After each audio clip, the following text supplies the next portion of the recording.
Madam पहली शादी से 2 बच्चे हैं, अब इस शादी से एक और बच्चा चाहिए, लेकिन पहले मेरे दोनों सिज़ेरियन हैं, तो क्या मेरा तीसरा सिज़ेरियन हो सकता है? तो मैं डॉक्टर प्रिया एमएल शिवालिक हॉस्पिटल से आपके अपने YouTube channel Shivalik multi speciality and neuro trauma centre पे बात करूंगी इस बारे में कि कितने सिज़ेरियन तक एक औरत के हो सकते हैं।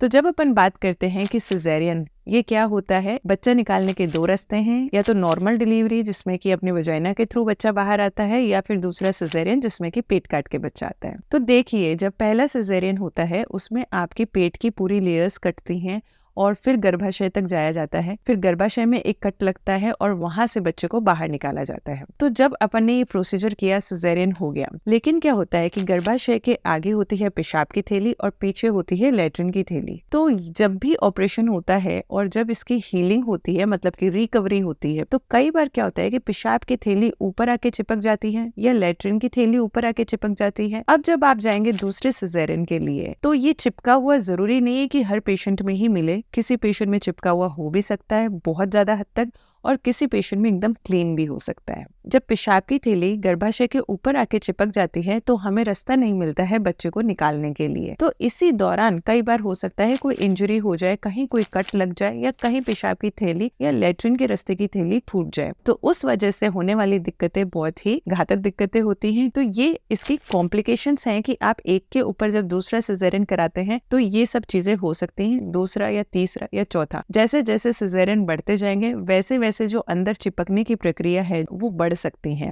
ये तो अंदर की बात है कि पेशाब की थैली या लैट्रिन की थैली चिपकी हुई है। कई बार हम देखते हैं जब पेट खोलते हैं तो ऊपर मांसपेशियां ही चिपकी हुई होती है अपनी ऊपर की चमड़ी से। सीधा जब कट लगाते हैं तो मांसपेशी कट जाती है। दूसरा, जब आपका ऑपरेशन हुआ है तो गर्भाशय पे कट लगा है। अब जब दूसरी बार आप प्रेग्नेंट होंगे तो क्या होगा कि प्रेगनेंसी के साथ साथ गर्भाशय बढ़ेगा और वो खिंचता जाएगा। उसकी वजह से जो कट लगा हुआ है वो जगह भी खिंचेगी, उसके कारण वो कट पतला हो सकता है। जब ये कट पतला होगा तो हर ऑपरेशन के बाद में जब जब आप प्रेग्नेंट होंगे उसी के साथ साथ गर्भाशय बढ़ेगा और वो और से और पतला होता जाता है। इसीलिए दूसरे से तीसरा और तीसरे से चौथा सिज़ेरियन कॉम्प्लिकेटेड होता जाता है। नेक्स्ट आती है अपनी आंवड़। अब जो आंवड़ होती है, कई बार क्या होता है कि जहां आपका ऑपरेशन हुआ है, जहां पे गर्भाशय में कट लगा है, तो आंवड़ दूसरी बार वहीं चिपक जाती है और ऊपर नहीं चढ़ती है। इसको अपन बोलते हैं प्लेसेंटा प्रीविया या प्लेसेंटा एक्रीटा। प्लेसेंटा एक्रीटा में क्या होता है कि जो आंवड़ होती है वो टांके के भीतर जाके और बच्चेदानी के गर्भाशय के अंदर की मांसपेशियों तक घुस जाती है। तो उसकी वजह से कई बार ब्लीडिंग ना रुकने के कारण सीधा अपने को बच्चेदानी भी बाहर निकालनी पड़ सकती है। ये होती है आंवड़ की प्रॉब्लम। नेक्स्ट आता है कि जितने आपने सिज़ेरियंस करवा लिए हैं उतनी ही चीजें आपकी कमजोर होती जा रही हैं। मांसपेशियां भी कमजोर हो गई हैं, क्योंकि जहां जहां कट लग रहा है वो जगह आपकी कमजोर होती जा रही है। तो कई बार क्या होता है कि वो सतह कमजोर होके और आपके अंदर की अंतड़ियां थोड़ी सी बाहर आ जाती है, जिसको अपन कहते हैं हर्निया। पेट के बाहर नहीं आती, जो अंदर की रेक्टस शीथ होती है जो कि एक मजबूत लेयर होती है, वो ढीली होने के कारण उसके अंदर थोड़ी सी अंतड़ियां बाहर आ सकती हैं, जिसको अपन कहते हैं हर्निया। तो ये हर्निया की प्रॉब्लम भी आपको फेस करनी पड़ सकती है। जो भी मैंने चीजें बताई हैं आपको डराने के लिए नहीं बताई है कि ये क्या क्या बता दिया मैडम ने, हम तो दूसरा बच्चा करेंगे ही नहीं। जी नहीं,